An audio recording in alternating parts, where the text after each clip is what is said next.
সকলকে জয় যিশু। আজকে আমার আলোচনার বিষয় হলো ভয়কে জয় করুন, কারণ ঈশ্বর এখনো সিংহাসনে। তাই খ্রিস্টতে প্রিয়জনেরা, আজ মানুষ যে বেশি সমস্যার মধ্যে থাকে, আর তা হলো ভয়। ভয় করো না।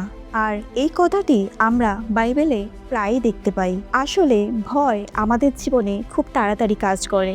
ভয় আমাদেরকে প্রভুর ভালোবাসা থেকে দূরে রাখে। ভয় আমাদেরকে তার লক্ষ্যের থেকে পৌঁছাতে দেয় না। ভয়ের কারণে আমরা আমাদের সফলতাকে হারিয়ে ফেলি, আর ভয়ের কারণেই আমরা জর্জরিত হয়ে পড়ি। যেমন ভবিষ্যতের অনিশ্চয়তা, রোগ, অসুস্থতা, মৃত্যুর ভয়, মানুষের সমালোচনা, শত্রু, জাদুটনা অথবা ব্যর্থতার ভয়। আমরা ভয় পাই সেই সব কারণের জন্য যেগুলো আমরা কন্ট্রোল করতে পারি না। যদিও সমস্ত মানুষের ভয় সাধারণ অভিজ্ঞতা, কিন্তু বাইবেলের বাক্য আমাদের প্রতিশ্রুতি দেয় ঈশ্বর তার সন্তানদের সঙ্গে সবসময় চলাফেরা করেন। যদি আমরা বাইবেল দেখি, আর সেখানে লেখা আছে, যিশাইও তার 41 অধ্যায় 10 পদে এইরূপ বলছেন, ভয় করিও না, কারণ আমি তোমার সঙ্গে সঙ্গে আছি। ব্যাকুল হইও না, কারণ আমি তোমার ঈশ্বর। আমি তোমাকে পরাক্রম দিব, আমি তোমাকে সাহায্য করিব। তাই আজ ঈশ্বর আপনাকে বলছেন, ভয়কে জয় করুন, কারণ ঈশ্বর এখনো সিংহাসনে। আজ আমি বাইবেল থেকে একটি ঘটনা আপনাদের বলতে চাই, আর সেই ঘটনাটি হলো যিশু জলের উপর দিয়ে হাঁটিলেন। আর বাইবেল থেকে আমরা সেই ঘটনাটি বিষয় পাই মথি তার 14 অধ্যায় 22 থেকে 31 পদে। ঠিক সেই সময় যিশু তার শিষ্যদের বললেন, তোমরা নৌকা করে পরপারে যাও। আর ঠিক সন্ধ্যা হইলে পর যিশু সেই পর্বতের উপরে উঠিলেন, আর সেই সময় প্রার্থনা করার জন্য গেলেন। রাতে কি হলো জানেন? ভয়ঙ্কর ঝড় উঠল, সেই সমস্ত তরঙ্গ আঘাত করতে লাগলো। শিষ্যরা আতঙ্কিত হয়ে পড়ল, আর তারা দেখলো কেউ একজন জলের উপর দিয়ে হাঁটছে। শিষ্যরা ভয় পেয়ে চেঁচাইতে লাগলেন আর বললেন, এ যে অপচ্ছায়া, অর্থাৎ ভূত। কিন্তু প্রভু যিশু তাদেরকে বললেন, আমি, ভয় করিও না, কারণ ওটা ভূত না, ওটা প্রভু যীশু খ্রিস্ট। ওটা পরিত্রাণ আসছেন, ওটা সমাধান আসছেন, ওটা সাহসকর্তা আসছেন, ওটা অলৌকিক কার্য আসছেন। কারণ প্রভু যীশু কখনোই চান না তার সন্তানেরা একা থাকুক। পিতর বললেন, প্রভু, যদি ওটা আপনি হন তাহলে আমাকে আদেশ করুন, আমি আপনার কাছে আসতে চাই। যীশু বললেন, এসো। আর পিতর তখন সেই নৌকা থেকে নেমে হাঁটতে শুরু করলেন। আর তারপর পিতর কি করলেন জানেন? সে যিশুর দিকে তাকানো ছেড়ে ঝড়ের দিকে তাকালেন, আর তারপরেই সমস্যাটা শুরু হলো। সে ডুবতে শুরু করলো। সে চিৎকার করে বললেন, প্রভু, আমাকে বাঁচান।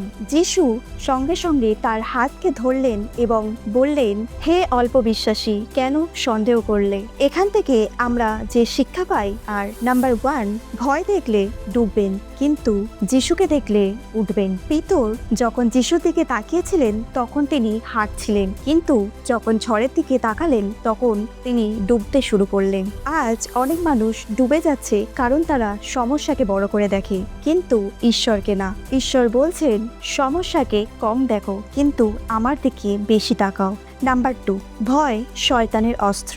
আমরা যদি বাইবেল থেকে একটি পদ দেখি, আর সেখানে যোহন তার 10 অধ্যায় 10 পদে এইরূপ বলছে, চোর আইসে কেবল যেন চুরিবধ ও বিনাশ করিতে পারে, কিন্তু আমি আসিয়াছি যেন তোমরা জীবন পাও এবং উপচয় পাও।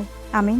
শয়তান প্রথমে কি দেখেন জানেন? প্রথমে আমাদের ভয়কে দেখেন, কারণ ভয় যখন আমাদের জীবনে প্রবেশ করে, আর তখন আমাদের প্রার্থনা কমে যায়, বিশ্বাস দুর্বল হয়ে পড়ে এবং পাপের দরজা খুলে যায়। তাই 2 তিমথিও তার 1 অধ্যায় 7 পদে এইরূপ বলছে, কেননা ঈশ্বর আমাকে ভীরুতার আত্মা দেননি, কিন্তু শক্তির, প্রেমের ও সুবুদ্ধির আত্মা দিয়েছেন।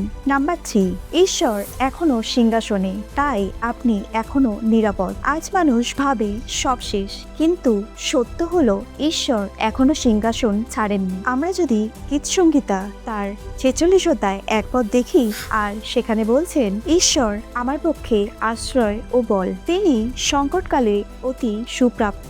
পৃথিবীতে ঝড় উঠতে পারে, কিন্তু স্বর্গের রাজা বদলায় না। নাম্বার 4, ডুবতে শুরু করলে আপনি চুপ করে থাকবেন না, চিৎকার করুন। পিতর ডুবে যাওয়ার সময় একটি কাজ করেছিলেন, তিনি প্রভু যিশুকে ডেকেছিলেন। অনেক সময় আমরা সমস্যায় পড়লে ফোন করি, অভিযোগ করি, কিন্তু ঈশ্বরকে ডাকতে আমরা ভুলে যাই। কিন্তু বাইবেলে আমরা যদি দেখি, জিরোমিও তার 33 অধ্যায় 3 পদ এইরূপ বলছেন, তুমি আমাকে আহ্বান করো আর আমি তোমাকে উত্তর দিব এবং এমন মহৎ নানা বিষয় আপনাকে দেখাইব যাহা তুমি জানো না। আমি একটি বাস্তব জীবনের গল্প বলতে চাই। একজন যুবক ভাই ছিল আর তার হঠাৎ চাকরি চলে গেল। ঘরে মা বাবা, ভাই, পরিবারে অনেক খরচ, কিন্তু প্রতিদিন রাতে ঘুম হতো না, ভয়ে দুশ্চিন্তায় সে ভেঙে পড়েছিল এবং সে বলতো সবসময়, আমি শেষ, আমি শেষ।